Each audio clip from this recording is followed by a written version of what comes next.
You're listening to the Electrical Company Marketing Podcast, a podcast dedicated to helping your service-based business grow and thrive using the latest technology in internet marketing. And now, here's the host of our show and the CEO of Grow Inc., Matt Law. All right, everyone, welcome back to another episode of our podcast. Super excited to be with you today. In this episode, we're going to talk about email marketing. And in 2025, we're going to continue our educational course. I hope that you had a happy new year. Just want to remind you that this is a training series and there's some bonus episodes in here and some words for thought in there, but I would go through these in order.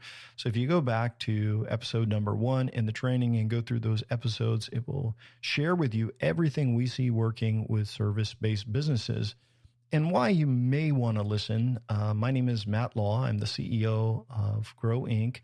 We are a marketing agency that works exclusively with service businesses. And so we basically have some pretty cool tools that measure all of our marketing that we do for clients. We've had clients grow by as much as 400% over just a few years. And we have some really cool tools and systems in place to help companies grow. What's cool about us is we measure everything, and so we know what works and we know what doesn't. And so we've got a book and some tools and free resources on our website at Grow, that's GRO.inc, INC, and you can check those out.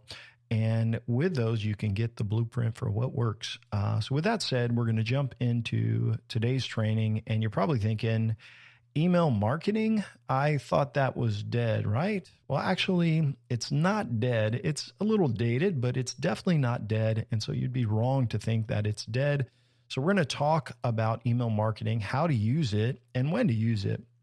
So in 2024, as I shared in our previous podcast, we saw many companies who were seeing a decline. And so we would have these calls and they would say, hey, we're down by 10% year over year. Even when we would onboard clients later in the year and say, hey, where are your revenues at? Well, actually their revenues were a little bit less than what they expected. And on average, the prospects and even some of our new customers, they were down anywhere from 10, 15%. And that had a lot to do with the economy. Election, who knows really why, but these are for prospects that were new to working with us and they basically didn't have any changes in their marketing over the last year. So let's say they're down, but what would happen and what would you do if you hired an SEO company and they screwed up your marketing big time? And so this year we had a company that was doing about $1.2 million in revenue. If I remember the data right, they hired an SEO company and it really screwed everything up. So in local SEO, a big part of rankings is name, address, and phone number and not messing up your locations and not messing up your citations. Well, they hired an SEO company and it killed their local rankings. They built them a new website. There was so many bad things and so many wrong things. I can't even go into all this. But when we started tracking, I realized that the company had experienced 16 straight months of declining revenues. Not only that, and so they had left the 1.25 million range and they were down by almost 500,000. And I've never really seen this before. So when we audited their business, I knew their marketing was bad and their exposure was bad, but I was surprised how high their revenues were, but the revenues were from before. Anyway, here's what you need to realize. They were in trouble and stressed about it because now they're investing with us in marketing and they needed things to be fixed. So we did start fixing their SEO, their local right away, but that's not an overnight fix. But the biggest thing we needed to do was make sure they got calls so we could get their revenues up. So yes, we did fix their local and their rankings are returning now. And so they're doing really well as of now, up by about 45% month over a year ago, which is big.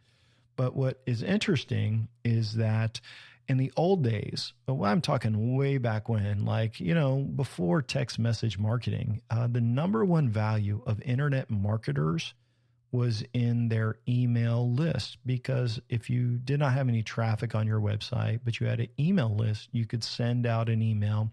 People would open your email. Remember your old Yahoo email you had, or your AOL email? This is even before the promotions inbox on Gmail. Like, you could send out an email and people would open it. And so the number one value of internet marketers, I'm talking about 2000, probably 5, 6, 7, when they would talk about this a lot, it was in your list. Well, as part of the 4-step formula that we use here at Grow Inc., we still value that data, that database. And actually, that's why we give away free offers, all of this, because we want people to opt in to go onto our database and give us permission to communicate. And permission matters. So there's a book, it's an old book, Seth Godin book, Permission-Based Marketing, where you have permission to market to somebody on your list. And so email is part of this. It's a great way to re-engage past customers and prospects. And we're going to talk about that in today's episode. And let's talk about a business like yours. You are maybe seeing some declining revenues. You're like, hey, what do I do? How can I get that 10%, 15% back? Well, one place that you could start with is with your past customers. So if you have a CRM, this is going to be easy. So in most cases, you can export all of your customers and then you're ready to go. Now, if you don't have a CRM, this isn't going to be fun. You got to get out papers and files and maybe all of your different systems that you use, and then you need to add them maybe manually by hand or typing them in to a spreadsheet, like a Excel spreadsheet or a Google Sheet or something like that. So what I would do is whatever you have, if you have thousands of people in there, the best time to get started is today. Give it to somebody on your staff, export the people, add them to their, whatever you have to do, go through your paper files. And I would go back about 3 to 4 years. And if you go past that, people will have moved on. They've changed their emails. If they haven't worked with you in 3 to 4 years, more than likely, they probably don't want to hear from you. And obviously, this depends on various factors. So if you have some people that, hey, they were great, you could go back and add them, but you're going to get them from your paper files or from your CRM. You're going to export them and you're going to upload them to your new email marketing platform. So there's a bunch out of here, like there's MailChimp, Active Campaign, Klaviyo. There's a lot of great ones that are out there. We use MailChimp a lot, not necessarily the cheapest, but it's something we're very familiar with, and I'll walk you through that.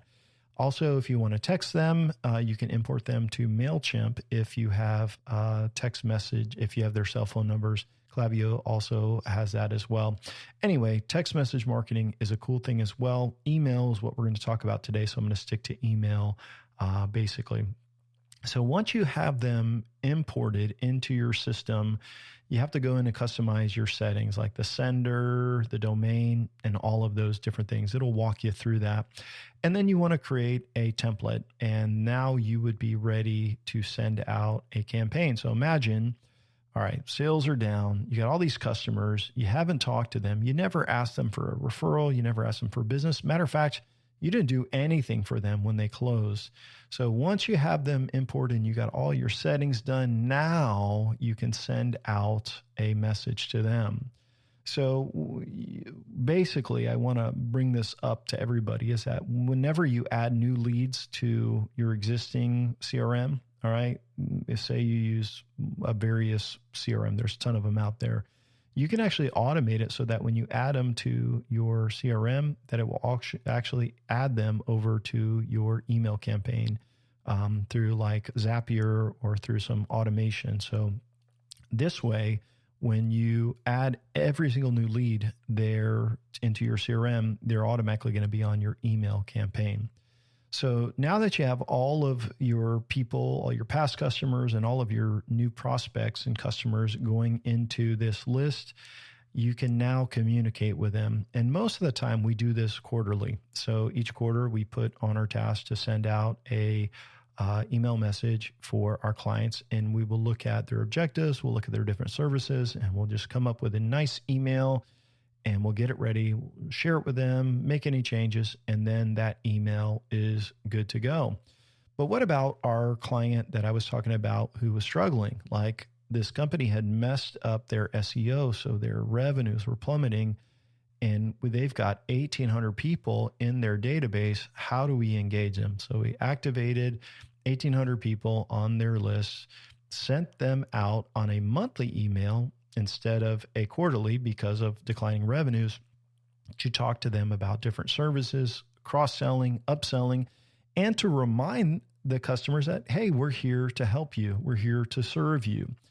They offered a free inspection, diagnostic, a few different things like that.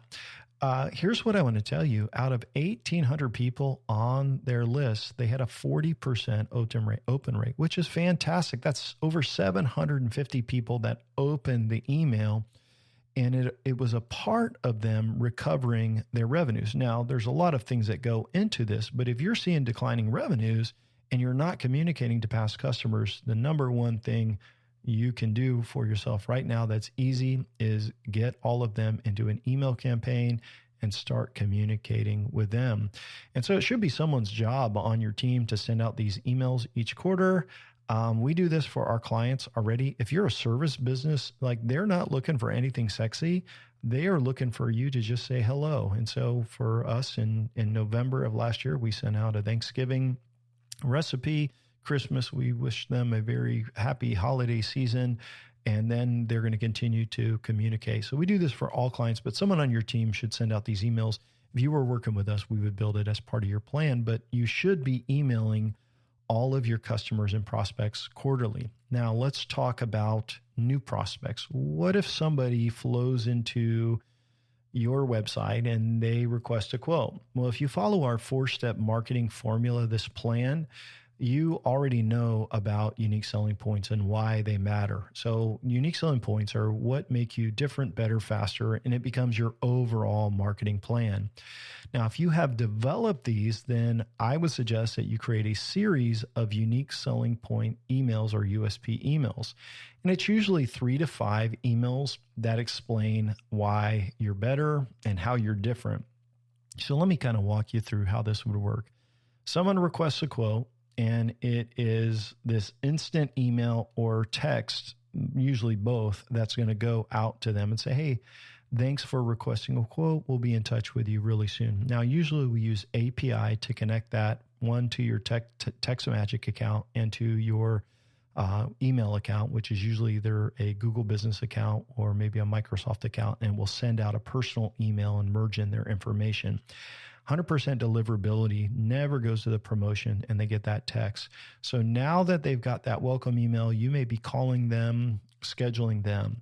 But then the next, say, maybe 7 to 10 days, depending on your service, depending on your industry, all of that, you can share your unique selling points with them.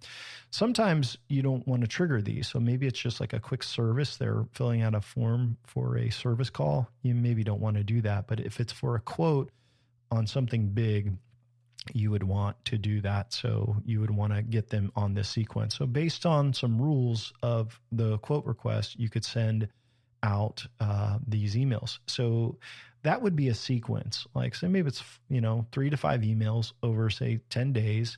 When someone calls in and they request a quote, your CRM could also add them to that campaign, so that whether someone fills out a form or someone calls in, they're being added to that sequence. They'll get that text, they'll get that email, and then there's a series of emails that go out. Now, why send out these emails to prospects? Well, this is all about conversions. So unique selling point marketing is all about conversion. So when someone opts in to your list and you're sharing, hey, here's why we're better, here's how we're different, there's video, and there's all these things engaging, it builds confidence, because most of your competitors are too lazy or don't know how to do all this stuff. So if you do it, it's very, very powerful, very, very helpful. So you want to start off with all of your existing customers, and you want to build number one, you want to build that master database that's got all of your customers and prospects in there. Everybody, you're going to communicate with them quarterly. As new prospects come in, they're going to get those quarterly emails too, but they're also going to get that welcome sequence, which shares your unique selling points. Now, what about customers after you close the deal instantly? So you can also create a automation sequence or series for new customers. So let's give you an example. When a project is closed out, all right, and you're in your CRM or however you're doing this and you're closing them out, you can add them to a little sequence, and it may be 2 to 3 emails. And I'll give you an example that for us, how we do these in most of the custom CRMs, it's a initial thank you email and text, and it says, hey, I'll give you an example. It says, hey, thank you so much for your business. If we haven't already given you our free whatever, we'll be shipping it out in the mail as our small way of saying thanks. Also, if you don't mind, if you could click this link down below and leave us your feedback and a review, something like that. I didn't do a good job of saying it, but we have a good template for that. So that goes out to them via text and email instantly. And then they could go to a referral program sequence, which could be like a week later, say, hey, reminder about company name referral program and $25 Amazon gift card per referral. And basically that email says, hey, anytime you refer us somebody and they tell us they heard about, our company from you, we'll send you a $25 gift card. Now, they're already a customer of yours. You already have their information. You have their address. It's all there. So it would be very easy to do. The only way you can do this, though, is if on your website, when you say, how did you hear about us? And they say referred by a friend, you get the friend's name so you can add them. The other thing is when you're getting leads by phone, whoever answers your phone, you just say, hey, how did you hear about us? I was referred. Who referred you? So giving referrals has to be a big deal. And so here's what you do. Whenever that deal closes, that next one closes, you say, hey, that was a referral. Then you send out the gift card. It's super easy to do. So that email tells them about the referral program, and whether they know about it or not, you still should you still should give gifts to those referrals. It's something that you have to kind of plan through, and all your team has to be a part of. Another email that may be in this customer would be a cross-sell or an upsell email. So if you have other services, so maybe, I would do something generic. So if you have 3 or 4 key services, you could talk about those, you could share about those, different technologies, anything like that. So sometimes you can get more revenue, especially after they've done one job with you. So remember, these customers and all your prospects are already going to be on that quarterly email that everyone gets, but they're going to get a couple emails right after the deal closes. One more group of people that are going to get emails that we haven't talked about is if you follow our formula, step number 2, we call platforms and offers. Grow your database using platforms and offers. So we do free offers for most of our clients, unless they really don't want to. But we usually do some sort of ebook or guide or design tool or something. And when people request these tools, then they also get added to the USP sequence for a prospect. And so they're going to get these automation sequences. And so it's sharing the client's USP and why they're better. So if they're looking for a company and they're kind of undecided, it's going to help them get to know our clients better and increase the conversion rates. So here's what I want to tell you. Like, if you get all this set up, yeah, it's a lot to set up. But here's what's cool is you got 4 emails to send a year. And then you've got a referral campaign. You've got your free offers. Everyone who requests your free offer, they're getting emails. Everyone who requests a quote by phone or by email, when you add them to the CRM or they're filling out on the website, they're getting added and they're getting the welcome messages. All your prospects are learning that, all of your customers. It's very, very powerful once you get it set up, but it does take some work to get set up. But once that's done, you're talking about sending 4 emails a year, and you're going to stay in touch with every single prospect, every single customer. It's pretty powerful. And why this matters, and I want to kind of close out today's training by helping you understand there's an A to Z buying spectrum. All right. A is where people are very far away from buying. So sometimes people are going to go to your website and they get an ebook because they're curious about something. and they opt in and they are at A. They're not ready to buy yet.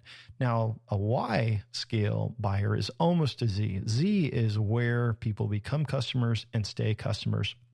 So there's a spectrum. And whenever I meet with, service businesses, I'm like, hey, we all are on the A to Z spectrum, right? We're all somewhere on there. And we go to the store and we see, a pack of gum and we're like, hey, I'm going to buy that. We go from A to Z very, very fast.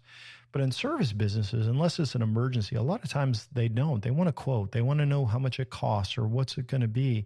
And so if they opt in for your free book or you're giving them an estimate or anything, they're somewhere on that A to Z. And if you're at the house and you're meeting with them and you're giving them a folder, why you're better, USPs, part of our full plan that we suggest, and then they're getting these nurturing emails that are telling them why they're better. It's moving them to the Z scale until they say, hey, maybe you are more. I don't care. I want to work with you because I know you, I like you, and I trust you. People do business if they know you, like you, and trust you.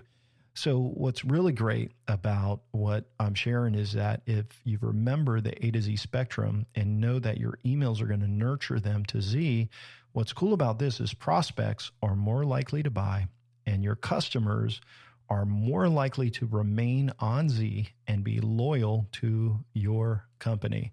So in summary, I will say you do need an email marketing platform. There's a bunch out there. We like MailChimp, but there's a ton. Pick one that you like based on the price you like. You need to get your prospects and your customers into them. You can export your customers out of your CRM, put them on a spreadsheet and upload them if you got to get them from paper. Automate, if you have a CRM, how your prospects go into there. Send out quarterly emails to everyone on the list, and then you can make some sequences to add people to it that are new. Remember the A to Z spectrum. So here's a couple common questions I get about email marketing, and this is what maybe some of the pushback you may say. Number one, do people really want to hear from me, right? Like you look at your company, like you probably don't want to get an email from you either, right? No, they don't want to hear from you. And the good news is they can opt out with one click. I mean, it's super easy. Unsubscribe. We all know how to unsubscribe. Now, if they respond something snarky and like, why are you emailing me? Then just go to the bottom of the email, click unsubscribe and delete the email. Don't even respond. Just unsubscribe them and let it go. But if they don't unsubscribe, then they are a customer. You got permission to market to them. And there's so many pros and they far outweigh the cons for communicating to customers, referrals. I mean, just everything. You're going to stay in front of them. So you can send valuable information to them. And so even a Merry Christmas, Happy Holidays is great. Thanksgiving recipe. You can send a coupon, discount, cross-sell, upsell, remind them of your referral campaign. There's so much that you can do. So I would just say, do people want to hear from you? Not really, but they're not going to be mad. If they are, you just unsubscribe them. Most people aren't fanatics about that kind of stuff. And if you're sending through an email campaign, it's going to go to their promotions inbox anyway. And then they're going to be okay. They may not open it right away, but a 40% open rate is pretty fantastic, actually. Settings. What settings do I need to be aware of? This is another common question. So if you don't set up your email account the right way, you're going to struggle. You're going to actually have a lot of your emails go to spam. So usually when you set up a email marketing account, it's going to have you go through certain settings. You're going to have to go to your DNS records, which is normally where your domain was purchased. So if it's at GoDaddy, it's wherever your DNS is hosted. And normally it's going to be where your domain is at. And you're going to have to configure a couple things like a DKIM record. You may have to add a CNAME record for verification, a couple other things. But follow the settings in there and make sure you get your domain set up the right way, and it will increase your open rate. You also want to send from an email where people respond to, or however you set that up. It needs to come from your company domain. Don't use a Gmail. It's unprofessional anyway. Another question, last one for the episode. Can I email people that aren't my customers are prospects, and I would just tell you, like, you don't want to do this. It's spam, and it will hurt your email deliverability overall. So if you email people that don't know you, and prospects, they're not your prospects or not your customers, you are going to get marked as spam. I do this all the time when people send me email and they're soliciting to me. I know that if I mark them as spam, then they are going to get blacklisted. And there's all these different entities that track spam emailers, domains that are spammers, and they get blacklisted. And once you get blacklisted, it's hard to get off of that blacklist, and then your emails will stop getting delivered, which isn't good because you may be sending out an estimate or a quote request. And if that gets blocked, it's a huge, huge deal. So only email people that are your customers and your prospects. Super important, super helpful information, I think. And it's something that we do, and it's something that we just really didn't put as part of our series. So I hope that as you start out 2025, this information was helpful and useful for you. Just a couple things to remind you of. If you want to learn more about Grow Inc., or maybe you're interested in having a chat with us, you can go to www.gro.inc, Grow Inc., and you can request our free resources. There's a ton of cool stuff on there. There's our training. There is our comprehensive marketing book. It's also available in Kindle and Google and Apple Play version. It's also an audio version there. We have some checklists. We got a marketing checklist. We also have our marketing tools. There's a bunch of cool things there to help you. And then if you end up wanting to have a chat, you could fill out an application and we could talk marketing with you. That said, I hope you found today's training helpful, and I wish you the very best in your marketing endeavors. Have a great day. Thanks for listening to the podcast today. We hope you found today's episode helpful and informative. For more information about Grow Inc. and to request our free marketing blueprint ebook and other resources, please visit www.grow.inc. That's GRO.inc. We'll catch you in the next episode.